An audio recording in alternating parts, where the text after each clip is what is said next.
दोस्तों, history with आसी में आप सबको खुशामदीद। दोस्तों, जब फिल्म आयरन मैन के लिए टोनी स्टार्क के किरदार पर गौर किया जा रहा था तो उसको ख्याल आया कि क्यों ना हम आयरन मैन से सबक हासिल किए रहें। आयरन मैन एक हस्पानवी किरदार था जो 1963 में सामने आया था। एक बिजनेसमैन, एक मुफक्किर और एक मुखय्यर, इन सब चीज़ों का मिलन कहाँ पाया जाता था, वो इसी किरदार में पाया जाता था। वो ख्याल किसको आया, आज हम उसी बारे में बात करने वाले हैं। दोस्तों, वो एलन मास्क था। 49 साल में वो दुनिया का सबसे अमीर तरीन इंसान था जिनकी मजमूई दौलत $30 मिलियन थी। अगरचे उनकी मकबूलियत उनके पैसे के बलबूते पर नहीं बल्कि उनके नज़रिए पर मबनी थी। 2024 में वो मरीख पर एक दुनिया बसाना चाहता था। उनकी डिज़ाइन और टेक्नोलॉजी उनकी सलाहियतों पर मबनी है जिसके ज़रिए वो दुनिया को ट्रैफिक जैम से बचाना चाहता है और आलूदगी फैलाने वाली गाड़ियों को हमेशा के लिए ख़त्म करने का मंसूबा रखता है। इतने बड़े इदारे जिससे वो दुनिया को अकेले ही मुश्किलात से निकालना आए हैं, वो 28 जून 1971 को अफ्रीका के एक पसमानदा से शहर में पैदा हुआ। एल्वन बचपन से ही शर्मीला था और अपना ज़्यादातर वक्त पढ़ाई और कंप्यूटर के इस्तेमाल में गुजारता था। सिर्फ 9 साल की उम्र में उन्होंने बर्नटिंग का एनसाइक्लोपीडिया पढ़ लिया। वो अपना ज़्यादातर वक्त पढ़ाई में और हर तरह की किताबें पढ़ने में गुजारते थे।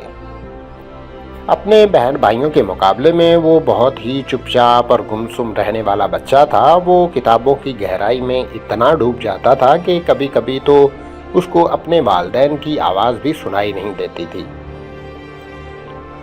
और तो और चीज़ जिसको वो बहुत पसंद करते थे वो था धमाका खेज मवाद के साथ खिलवाड़ और छेड़छाड़ करना। लेकिन एक आइजैक अजीमोव की सीरीज़ थी जिसने दुनिया के मसीहा बनने में उसकी बड़ी मदद की।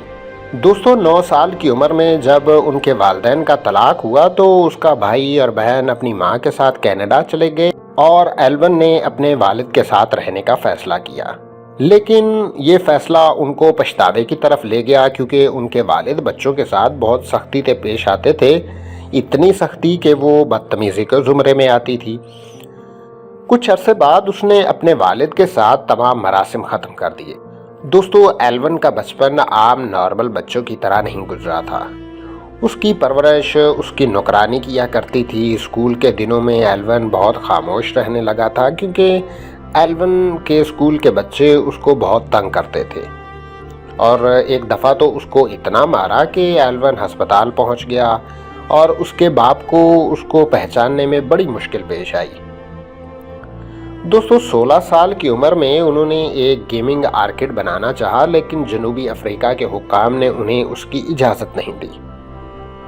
फिर उसकी वालिदा की गैर मुल्की शहरियत ने उसको एक रास्ता दिखाया और वो $2000 लेकर कनाडा आ गया। वो वहाँ किंगस्टन की यूनिवर्सिटी में एक खातून राइटर से मिला। उन्होंने बाद में शादी भी कर ली जिससे उनके 5 बच्चे हुए। लेकिन 2008 में ही उनको तलाक हो गई और वो अलग हो गए। दोस्तों, जब वो पेंसिल्वेनिया यूनिवर्सिटी में पढ़ रहे थे तो उन्होंने एक घर खरीदा। उस घर में 10 कमरे थे जिसको उसने नाइट क्लब में बदला और उससे पैसे कमाने लगा।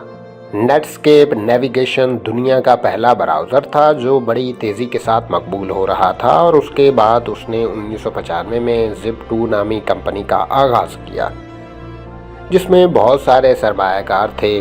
उस वक्त उस तरह की कंपनी एक नई चीज़ थी जिसको न्यूयॉर्क टाइम्स और शिकागो ट्रिब्यून जैसे अखबारात ने शाया करना शुरू कर दिया। 1999 में .com अपने उरूज पर पहुंच गया था और उसको कॉम्पेक ने 1600 करोड़ में ख़रीदा और उस फ़रोग से एल्वन मास्क को 7% मुनाफा हुआ जो कि उस दौर में 110 करोड़ पाकिस्तानी रुपए बनते थे। उस पैसे को उसने मज़ीद इन्वेस्ट किया और X.com नामी एक और कंपनी बना ली।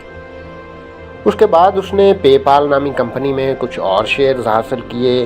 कुछ ही महीनों में पेपाल का इस्तेमाल बहुत ज़्यादा हद तक बढ़ गया और रोज़ बरोज़ बढ़ता जा रहा है। पेपाल आज भी दुनिया की सबसे बड़ी मालियाती कंपनी है। पेपाल इतनी बड़ी हिट बनी कि मास्क ने 2001 में x.com का नाम बदल कर पेपाल रख दिया, लेकिन कंपनी के बोर्ड और मास्क के दरमियान कुछ इख्तलाफात थे, जिस वजह से उन्होंने कंपनी छोड़ दी। लेकिन बाद में पेपाल को eBay ने जब खरीदा तो मास्क के हिस्से में $880 करोड़ आए। ये वो वक्त था जब मास्क अपने बचपन के किस्सों को हकीकत की शक्ल देने के बारे में सोचने लगा। मौका देखना और उससे फ़ायदा उठाना मास्क को खूब आता था।